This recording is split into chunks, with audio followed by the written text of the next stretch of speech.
오늘 히브리서 11장 1절로 3절을 본문으로 해서 특별히 오늘은 믿음의 역사에 대한 말씀을 드리려고 합니다. 우리가 승리하는 신앙생활을 살기 위해서 꼭 필요한 것이 절대 긍정의 믿음으로 무장하는 것입니다. 제가 1964년도 4월 달에 순복음교회에 와서 처음으로 조영기 목사님의 설교를 들었습니다. 그 후로 제가 58년 동안 목사님을 모시고 목사님의 말씀을 듣고 제가 신앙이 자라나고 주여정이 되고 또 목사님 보내시는 곳에 가서 선교사로 섬기고 여러 가지 심부름을 하다가 부름을 받고 여의도로 온 지 지금 이제 17년째가 됩니다. 모든 것이 하나님의 은혜입니다. 근데 제가 원래 기독교 집안에서 자라나서 성경에 있는 내용을 모르는 것이 없이 다 잘 알고 있었습니다. 매일같이 집에서 가정 예배를 드렸고요.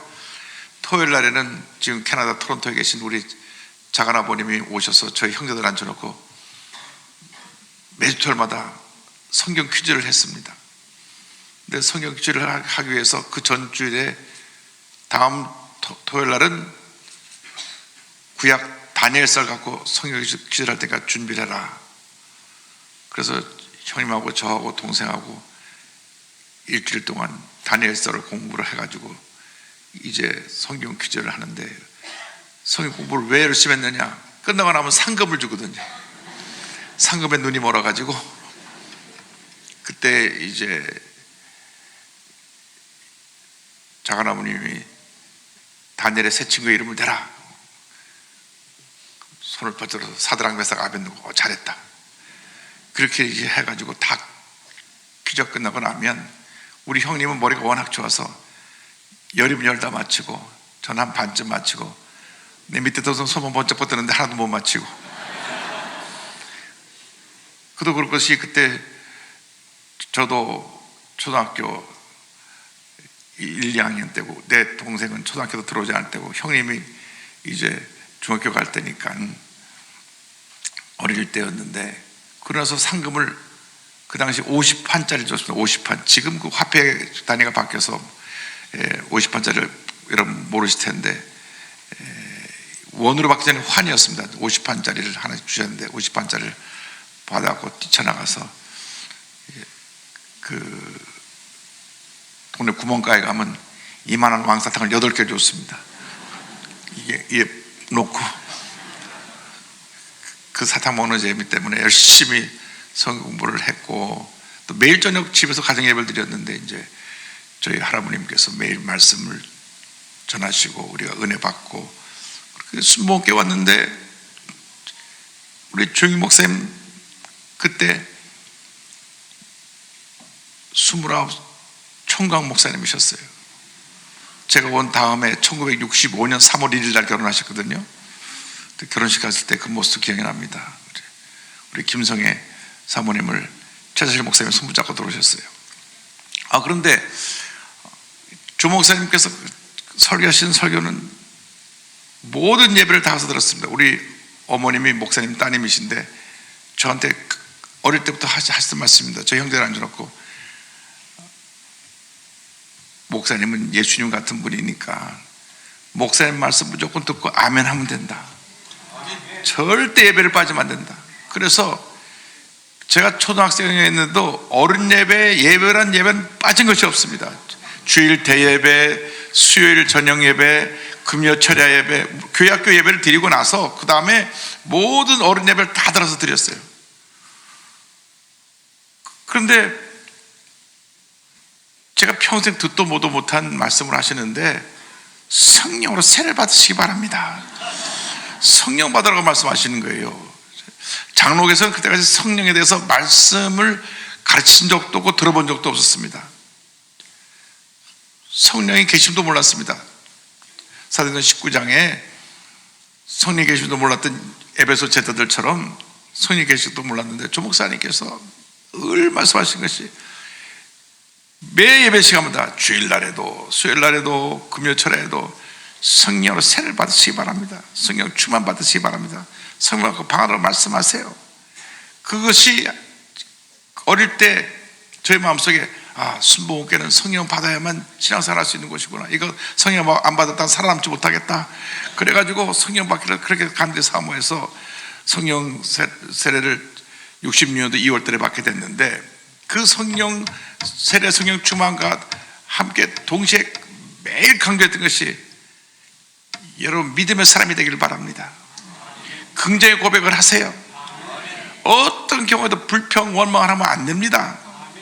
그러면서 그 당시 우리가 너무나 먹고 살 게 없고 힘드니까 죽겠다는 말을 그렇게 많이 했습니다. 배고파 죽겠다, 힘들어 죽겠다. 그런데 여러분 절대로 죽겠다 하지 마세요. 인생을 살기도 바쁜데 왜 죽겠다 그럽니까? 입만 열면 죽겠다 하니까. 그래서 그때부터 목사님께 교육받은 훈련이 돼갖고 지금까지 제 입으로 죽겠다는 말을 한 적이 없습니다. 부정적인 말을 한 기억이 안 납니다. 원망과 불평을 한 기억이 안 납니다. 하나님께서 우리를 세우셨을 때는 하나님의 사람으로 세우시고 영혼이 잘 돼같이 범사가 잘 되며 강건하게 되고 생명의 때 풍성히 얻는 은혜를 얻기를 원하시고 계시기 때문에 여러분 모두가 절대 긍정의 믿음으로 무정해서 믿음의 사람으로 살아가기를 주님의 이름으로 축원합니다. 그래서 조 목사님께서 늘 믿음에 대해서 말씀하시고 성령에 대해서 말씀하셔서 조익 목사님의 한평생 목회에서는 한쪽은 성령 충만의 사역이고 한쪽은 절대긍정의 믿음의 사역입니다. 그 양 기둥입니다. 성전의 복인과 약처럼 그 약인처럼 그 큰 기둥이 서 있는 것 같이 이 성령의 기둥과 믿음의 기둥이 두 기둥 위에 딱 우리 목사님이 말씀의 토대를 놓으시고, 그리고 이것을 역사하게 만든 힘이 기도입니다. 기도. 우리 한국교회 목사님 가운데 조익 목사님처럼 기도를 강조하시는 분이 없어요. 그래서 우리가 기도의 사람이 되면 하나님 놀라운 역사가 나타나게 되는 것입니다. 하나님 앞에서 우리가 기도하고 또 기도하고 또 기도하면 반드시 좋은 일이 일어나게 되는 것입니다. 그런데 오늘은 특별히 우리가 어떻게 하면 믿음의 사람으로 믿음의 역사를 이룰 수 있느냐, 이것에 대해서 함께 생각하기를 원합니다. 믿음이란 무엇이냐? 한번 따라서 믿음은 거룩한 꿈을 꾸는 것이다. 히브리 11장 1절 2절을 말씀합니다. 믿음은 바라는 것들의 실상이요 보이지 않는 것들의 증거니 선들이 이로써 증거를 얻었느니라. 믿음은 꿈꾸고 믿고 바라는 것이 이미 이루어진 것처럼 믿는 것입니다. 그래서 믿음은 미래에 될 일을 지금 이루어진 것처럼 믿음으로 고백하는 것이 믿음이기 때문에 우리는 늘 긍정의 고백을 했습니다. 1969년부터 여의도 민족재단을 지으시다고 말씀하셔서 교회 건축 준비를 하고 기도를 시작했는데 늘 조목사께서 믿음으로 고백하게 하셨습니다. 교회가 지어졌습니다. 아직 건축 시작도 안 했어요. 건축 설교도 안 했는데 교회가 지어졌습니다. 하나님께서 한국 최대의 교회를 이미 지어주셨습니다. 그 믿음의 고백대로 4년 후에 1973년 7월 달에 여의도 성전을 준공하고 9월 달에 입당 예배를 드린 기억이 납니다. 4년 전에 이미 교회 건축을 꿈꾸실 때 이미 이루어졌다고 믿음으로 고백한 것입니다. 그래서 우리가 이 세상 살아가는 동안에 하나님 앞에서 절대 긍정의 믿음을 가지고 꿈꾸고 믿고 믿음으로 고백을 해야 되는 것입니다. 여러분 꿈이 있는 백성 망하지 않습니다. 꿈이 우리의 미래를 이끌어가는 것입니다. 저는 조익 목사 밑에서 꿈꾸고 믿고 고백하는 것 훈련을 받고 또 받아서 그것이 당연한 것인 줄 알고 그렇게 늘 고백을 시켰는데, 제가 미국에서 사역을 하다가 사역하는 가운데 교회를 지었는데 뉴욕의 효신장로교회라고 하는 교회에서 목사님, 저희는 정통 보수 장로교회인데 우리 교회 역사상 처음으로 순복음교회 목사님을 초청해서 강사를 모셔서 건축 부흥회를 하기로 결의를 했습니다. 그 교회 담임 목사님이 방지각 목사님이시라고, 방지일 목사님 사촌 동생 되시는 목사님이신데, 뉴욕의 한정관 목사님이 저희 교회 와서 부흥회를 몇 번 인도하고 난 다음에 순복음교회 성령으로 충만하고 교회를 지었는데, 교회를 지으려면 그 이용 목사님 불러다가 건축 부흥회를 하라고 그래서 제가 뉴욕 효신장로에 가서 이제 건축 부흥회를 하러 갔는데, 제가 첫날 옆에 분하고 이렇게 인사시켰습니다. 교회가 이미 지어졌습니다. 그랬더니 예배 끝나고 장로님들이 절식하다 하면서 평생 처음으로 그런 인사해봤대요. 아직 교회 건축 설계도 안 했는데 교회가 지어졌다는 말을 하는 걸 처음으로 해봤대요. 우리는 늘 익숙하게 자연스럽게 믿음으로 고백했는데 그분들은 그렇게 훈련받은 적이 없어요. 근데 주임 목사님은 늘 믿음으로 고백을 하게 하고 고백이 이루어졌고 또 큰 꿈을 가고 또 고백하시고 또 이루어지고, 할렐루야. 그래서 하나님께서 위대한 역사를 이루어줘서 세계 최대 교회를 하나님께서 세워주신 것인데, 그 하나님께서 큰 교회를 세워줄 때 거룩한 꿈을 꾸고 믿음으로 고백하는 놀라운 역사가 우리 삶 가운데 늘 충만해야 되는 것입니다. 그런데 더욱 놀란 것은, 목사님 저희들이 건축 헌금을 100만 불을 모았는데 건축 헌금 200만 불 건축비가 드는데 100만 불이 모자라서 건축을 시작도 못했습니다. 그러는 거예요. 그래서 제가 그 장로님들에게 말씀드렸습니다. 장로님, 만약에 저희 순복에서 100만 불이 있었다면 벌써 짓고도 남았을 것입니다. 저희가 교회 건축 시작할 때 은행 통장에 14,000불이 있었습니다.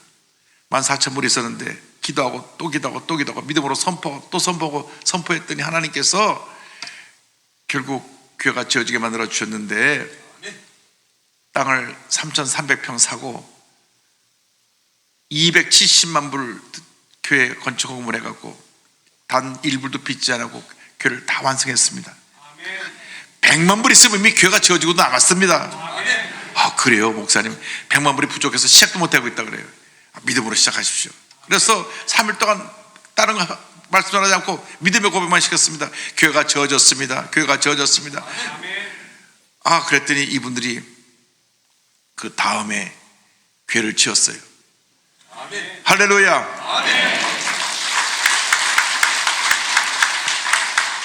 아니 돈도 있고 땅도 있는데 돈이 모자라다고 건축도 시작하지 않고 있었어요. 그래서 믿음의 고백을 시켰더니 그분들이 생각이 긍정의 믿음으로 바뀌니까 교회가 지어지더라고요. 그런데 내 입을 넓게 열라, 내가 채우리라 주님 말씀하셨는데, 우리 조영희 목사님께서 민족대전 할 때 여의도에 만석석 교회를 지을 때 다들 여의도 가면 거기 어떻게 채우는가, 순복음교회 여의도 가면 망한다 그랬는데, 목사님 믿음의 선포를 하고 나니까 여의도에 구름대처럼 몰려들어서 우리 목사님 2008년도에 원로 목사님 되실 때 78만 성도가 된 것입니다. 할렐루야. 믿음의 역사를 이룬 것입니다. 그런데 이분들이 믿음이 작아가지고 200만 불 건물을 지으면서 자기들 추석 정도 해당하는 한 200석 성전을 짓고 나니까 짓자마자 교회가 좁아요. 우리 순봉 같으면 200명이면 1000석은 졌을 텐데, 이분들이 200석을 져가지고 짓자마자 교회가 좁다고. 추석교회만큼 교회를 짓는 교회가 어디 있습니까? 추석교회보다 훨씬 더 교회를 크게 져야 되는데, 그런데요, 교회 지은 지 3년 만에 교회가 불이 났어요. 교회가 불이 났는데 하나님의 은혜로 미국에서는 모든 건물에 화재보험이 돼 있어가지고 화재보험으로 300만 불 받아 교회가 그 다음에 크게 졌습니다. 할렐루야. 애당초 크게 져서 불도 안 났을 텐데 작게 자고 지금은 500석 성전으로 크게 지고 나니까 뉴욕 효신장로교회라고 뉴욕 중심부에 우뚝 잘 서 있습니다. 여러분, 믿음은 꿈꾸는 것입니다. 꿈은 주님의 은혜가 돼 반드시 이루어지는 것입니다. 꿈꾸고 믿고 나아갈 때 하나님의 기적이 일어나는 것입니다. 여러분, 날마다 거룩한 꿈을 꾸시길 바랍니다. 여러분 자녀를 향해서 거룩한 꿈을 꾸시고, 여러분 직장을 위해서, 여러분 사업을 위해서 거룩한 꿈을 꾸시기 바랍니다. 우리 대한민국을 위해서 거룩한 꿈을 꿔야 됩니다. 하나님 아버지, 빨리 탄핵 정국이 끝나고 다시 국민들이 한마음 돼서 우리나라를 일으켜 세우게 하여 주옵소서. 즉 국제적인 신용도도 떨어지고 경제도 무너지고 외교적으로 정치적으로 모든 것이 혼돈 속에 빠져 있는데, 주님이여 우리를 긍휼히 여겨 주사 하나 되게 하여 주옵시고 한마음 되어 우리 대한민국을 다시 일으키게 하여 주시옵소서. 이 고난의 때가 지나고 나면 하나님께서 반드시 우리 대한민국을 축복해 주셔서 놀라운 봉역사에 날 줄로 믿습니다. 그래서 이 믿음이라는 것은 보이지 않는 것을 보이는 것처럼 믿는 것이고, 꿈꾸고 이미 이루어진 것처럼 붙잡는 것입니다. 아브라함이 100세의 아들을 낳을 때 그런 믿음을 가졌습니다. 로마서 4장 18절 21절을 설명합니다. 아브라함이 바랄 수 없는 중에 바라고 믿었으니 이는 내 후손이 이 같으리라 하신 말씀대로 많은 민족의 주성이 되게 하려 하심이라. 그가 100세나 되어 자기 몸이 죽은 것 같고 사라의 태가 죽은 것 같음을 알고도 믿음이 약해지지 아니하고 믿음이 없어 하나님의 약속을 의심하지 않고 믿음으로 견고해서 하나님께 영광을 돌리며 약속하신 것을 또한 능히 이루실 줄을 확신하였으니, 그 믿음으로 100세의 아들을 얻게 된 것입니다. 여러분, 믿음이라는 것은 눈에는 보이는 것 없고 귀에는 들리는 것 없고 손에는 잡히는 것 없어도 이미 이루어진 것처럼 믿으면 우리가 기적을 만들어내는 것입니다. 잘 아시는 대로 제가 하나님 은혜 가운데 17년 만에 주님이 주신 귀한 자녀를 얻었는데, 미국의 오이토스 목교회 성교던 이규성 집사님이라는 분은 결혼한 지 22년이 되도록 아이가 없었습니다. 근데 이분은 뭘 하느냐, 건축 현장에서 전기 용접사입니다. 그래서 아프리카 케냐에 가서도 그 큰 회사에 그 용접사로 용접공으로 가서 건축할 때 용접을 하고 하는 일을 했는데, 그러다 보니까 남자가 몸이 약해져 버렸어요. 그래서 아이를 낳을 수 없는 그러한 상황이 됐습니다. 병원에 가니까 부인 집사님은 건강해서 아이를 낳는데 전혀 문제가 없는데, 남편 집사님이 남자로서 아이를 낳을 수 있는 그런 능력이 없습니다. 그러니 정 아이를 원하면 입양을 해주시오. 그래서 그 이규성 집사님은 선옥순 집사님하고 아이 낳는 거 포기하고 얼마나 열심히 교회 봉사를 하시는지, 그냥 매일같이 매일 주일마다 이 밴을 몰고 가서 교회 나이 많으신 어르신 다 집집마다 가서 모셔고 와갖고 예배드리게 하고, 또 끝나고 나서 다 집집마다 모셔다 드리고, 선옥순 집사람은 열심히 여성교회에서 봉사하면서 우리 교회 나오는 성도님들 점심때 식사를 대접해드리고, 하여간 이 이규석 집사님, 선홍 집사님은 교회 나이 많으신 어르신이 전화 걸어서 집사님 우리 집에 뭐 망가졌어요 하면 그냥 달려가서 고쳐드리고, 그렇게 충성을 지냈는데 아이가 없었어요. 그런데 한국에서 이용 목사님이 17년 만에 아이를 낳았다는 얘기를 듣고, 아니 이용 목사님 하나님 우리 하나님이신데 우리고 믿음을 갖고 기도하자. 그래갖고 이규성 집사님이 선홍 집사님하고 손을 잡고 간절히 기도했습니다. 하나님 아버지, 이용 목사님 하나님이 우리 하나님이시고 예수께서는 어제나 오늘 영원토록 동일하시니 기적을 베풀어 주시옵소서. 기도하고 또 기도하고 또 기도했습니다. 1년 후에 결혼한 지 23년 만에 아버지 나이 53, 어머니 나이 47에 아이를 얻게 되었습니다. 할렐루야.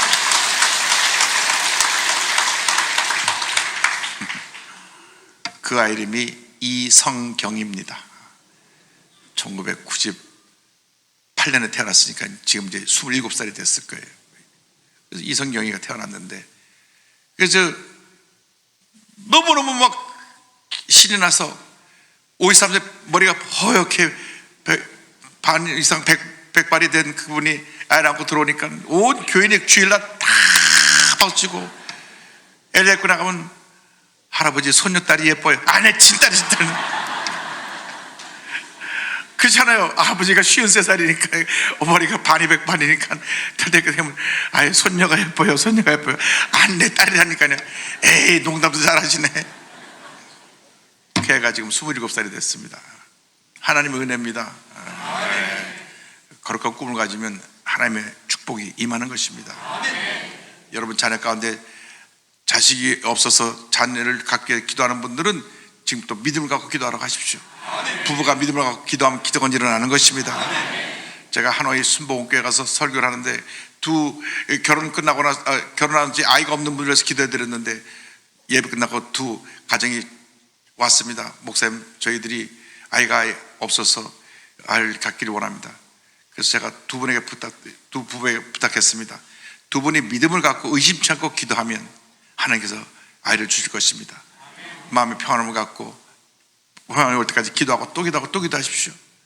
그랬더니 한 분은 1년 후에 아이가 생겼고 그 다음 또 몇 년 후에 또 아이가 생겨서 하나님께서 다 믿음대로 그 가정에 아이를 주셨습니다. 할렐루야. 우리는 거룩한 꿈을 꿔야 되는 것입니다. 우리 예수 믿는 사람이 거룩한 꿈을 꾸지 않으면 하나님 놀라운 은혜를 체험할 수가 없습니다. 이 믿음은 둘째로 하나님 말씀에 기초한 것입니다. 이 말씀에 기초한 것이 바로 믿음입니다. 그런데 생각에 어떻게 꿈을 꾸는 게 아니라 말씀을 붙잡고 기도할 때 기적이 일어납니다. 왜냐하면 성경이 이렇게 말씀합니다. 히브리 12장 3절에 믿음으로 모든 세계가 하나님의 말씀으로 지어진 줄을 우리가 아나니 보이는 것은 나타난 것으로 말미암아 된 것이 아니니라. 하나님이 온 우주 만물을 창조하실 때 말씀 하나로 창조하셨습니다. 하나님이 이르시되 빛이 있으라 하시니 빛이 있었고, 창세기 1장 3절입니다. 로마서 10장 17절을 말씀합니다. 믿음은 들음에서 나며 들음은 그리스도의 말씀으로 말미암았느니라. 그래서 우리 조영기 목사님께서 늘 믿음의 고백을 하라. 하나님 말씀을 붙잡고 믿음의 고백을 하면 내 믿음대로 될지어다. 기적이 일어나는 것입니다. 우리가 늘 믿음의 고백, 긍정의 고백을 해야 됩니다. 예수 믿는 사람이 어떤 경우에도 부정적인 얘기를 하고 원망과 불평을 하면 하나님의 모든 복을 다 차단해버리는 것입니다. 요즘 우리나라 사람들의 가장 큰 문제가 뭐냐? 예수 믿는 사람들조차도 성경보다 유튜브를 더 믿습니다. 그리고 유튜브에 빠져갖고 그냥 거기 훅 빠져서 지금 본인이 듣고 보는 것이 바른 길로 가는 것인지 바른 길로 가지 않는 것인지 구분을 못해요. 그러다 보니까 그 때문에 많은 문제와 어려움이 생겨나게 되는 것을 우리가 발견하게 됩니다. 여러분, 말씀에 굳게 서시기 바랍니다. 말씀에 굳게 서서 좌로나 우로나 치우치지 말고 하나님 기뻐하시는 길로 걸어가는 여러분 모두가 되기를 바랍니다. 하나님 앞에서 하나님 기뻐하시는 길을 가면 하나님께서 복을 내려주시는 것입니다. 그래서 어느 유튜브에 빠져갖고 거기 그냥 그것을 사실을 확인도 않고 그냥 빠져갖고 거기를 따르다 보면 알게 모르게 내 삶이 무너져 버리는 것입니다. 여러분, 말씀의 굳건에 서면 영혼이 잘 되고 범사가 잘 되고 강건하게 되지만은 세상의 음성에 기울이고 거기 빠지면 우리는 스스로 문제 어려움 속에 갇혀버리게 말게 되는 것입니다. 우리나라가 이 망국적인 편가르기를 없애버리고 갈등과 대립을 없애버리고 모두가 예수 말씀 하나 되는 역사를 이기를 주님의 이름으로 축원합니다. 그 길은 이 말씀밖에 없습니다. 말씀대로 믿고 말씀대로 행하고 말씀대로 고백하면 반드시 좋은 일이 일어나게 되는 것입니다. 누가 복 있는 사람이냐? 시편 1편 1절로 3절에 이렇게 복 있는 사람을 설명합니다. 복 있는 사람들은 악인들의 꾀를 따르지 아니하며 죄인들의 길에 서지 아니하며 오만한 자들의 자리에 앉지 아니하고 오직 야훼의 율법을 즐거워하여 그의 율법을 주야로 묵상하는도다. 그는 시냇가에 심은 나무가 열매를 맺으며 그 잎사가 철 따라 열매를 맺으며 그 잎사가 마르지 아니함 같으니 그는 모든이 다 형통하리로다. 모두가 형통의 복을 받게 되기를 바랍니다. 예수를 믿는 사람들이 평생 동안 꼭 붙들고 흔들리지 않고 믿고 따라야 될 것이 말씀입니다. 말씀은 생명입니다. 말씀은 축복입니다. 말씀은 기적입니다. 말씀은 우리 일생 동안 우리의 삶의 길잡이입니다. 주야로 말씀을 읽고 묵상하고 또 묵상하고 묵상하시기 바랍니다.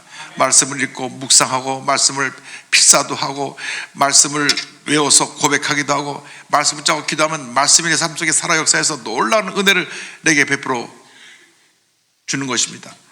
하나님께서 이스라엘 정복을 앞둔 여호수아에게 주신 말씀입니다.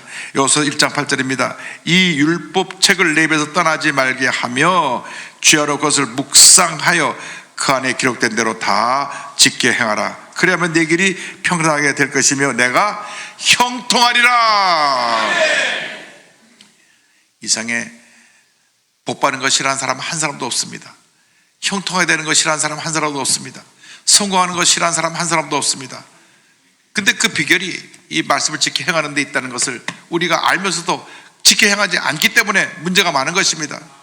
우리가 술 취하지 말라 이런 방탕한 것이니 성령으로 충만을 받아라 그랬는데 얼마나 많은 사람들이 술 취해가지고 만취운전으로 사람을 죽이고 큰 피해를 입히는지 모릅니다. 여러분, 우리나라에서 병으로 죽는 사망률 1위는 암 환자고, 그 다음에 병이 아닌 이유로 죽는, 물론 그것도 병이긴 병이겠네요. 그 자살률 1위가 우울증으로 인한 자살입니다. 사망률 1위가 우울증으로 인한 자살.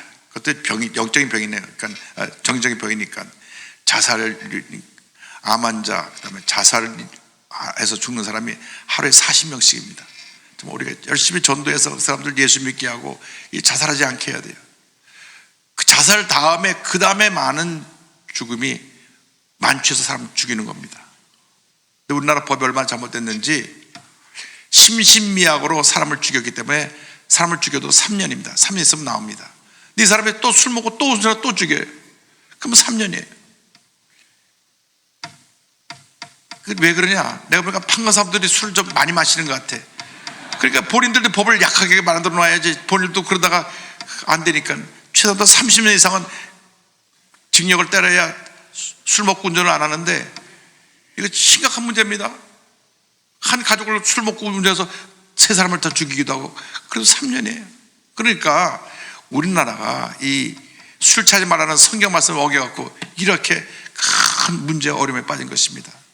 우리가 일상 살아가는 동안 하나님 말씀대로 살면 하나님의 복이 임합니다. 은혜가 임합니다. 축복이 임하게 되는 것입니다. 그래서 예수님 말씀하셨습니다. 요한복음 15장 10절에 너희가 내 안에 거하고 내 말이 너희 안에 거하면 무엇이든지 원하는 대로 구하라. 그리하면 이루리라. 우리 예수님 말씀대로 말씀을 지켜가는 여러분 모두가 되기를 바랍니다.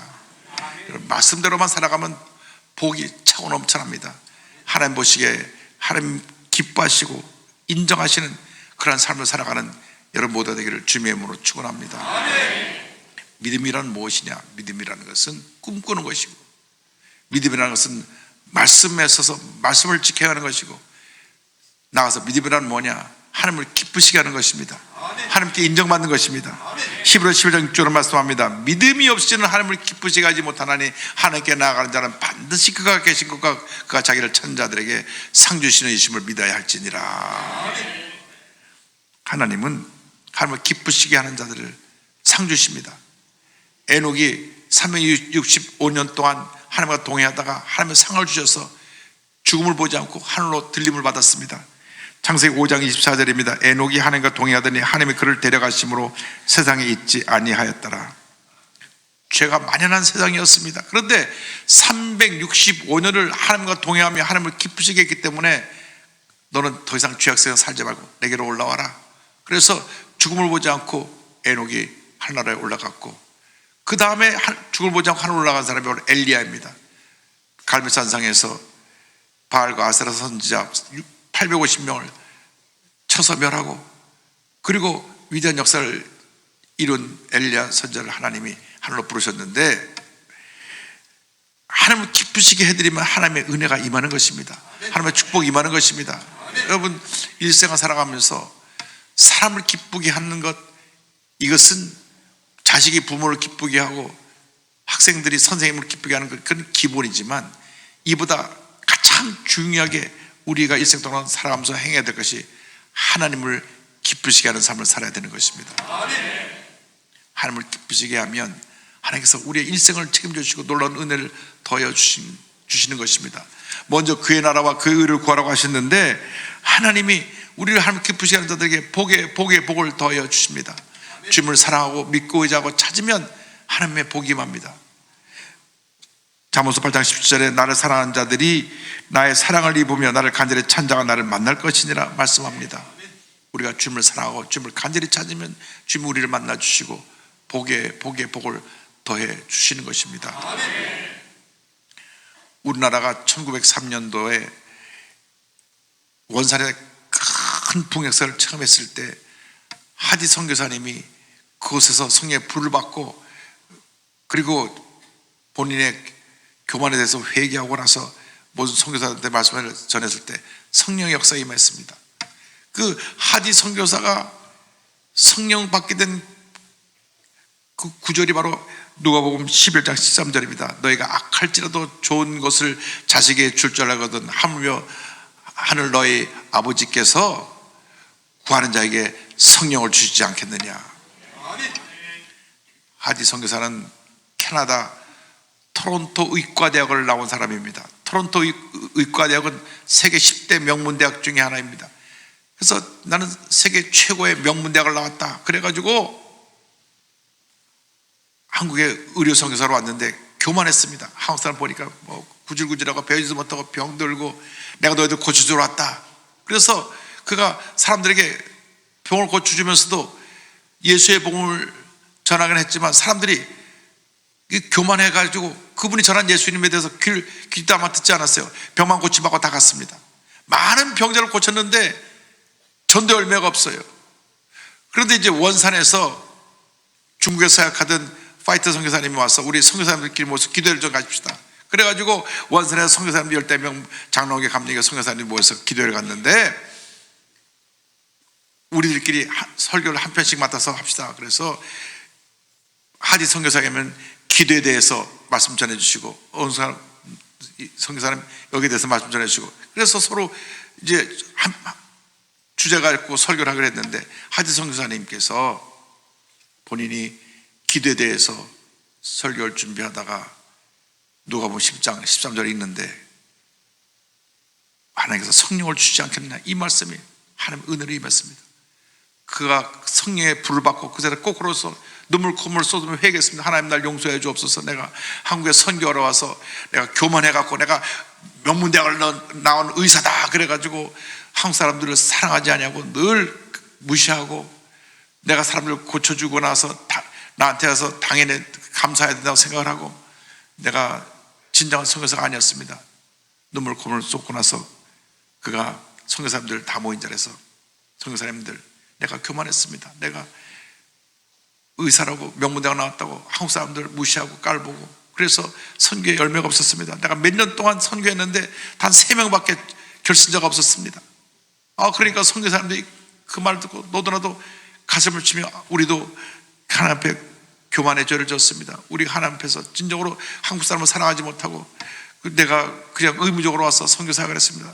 막 통해자복하면서 막 눈물 쏟아 기도하는데 저들이 다 성령 충만 받고 그래서 원산 감리교회에 가서 하지 선교사님이 다시 말씀을 전하는데 내가 죄인입니다. 내가 교만했습니다.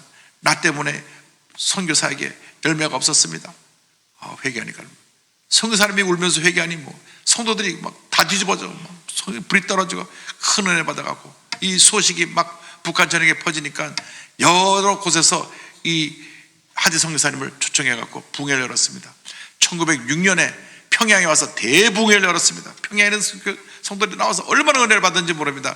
그래서 시작한 것이 1907년 평양 대붕운동인 것입니다.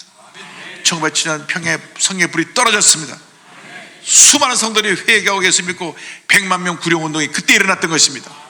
여러분 우리가 믿음의 역사를 이루려면 기도해야 됩니다. 성령 받아야 됩니다. 우리 조영희 목사님이 하신 목회 사역을 보면 이미 성경에 가르친 가장 핵심적인 내용이 다 담겨 있습니다. 믿음의 역사, 성령의 역사, 말씀의 역사, 기도의 역사, 이 놀라운 역사로 한평생 위대한 하나님의 사람으로 쓰임받고 하나님의 큰 역사를 이루어나가는 여러분 모두 되시기를 주님의 이름으로 축원합니다. 축원합니다.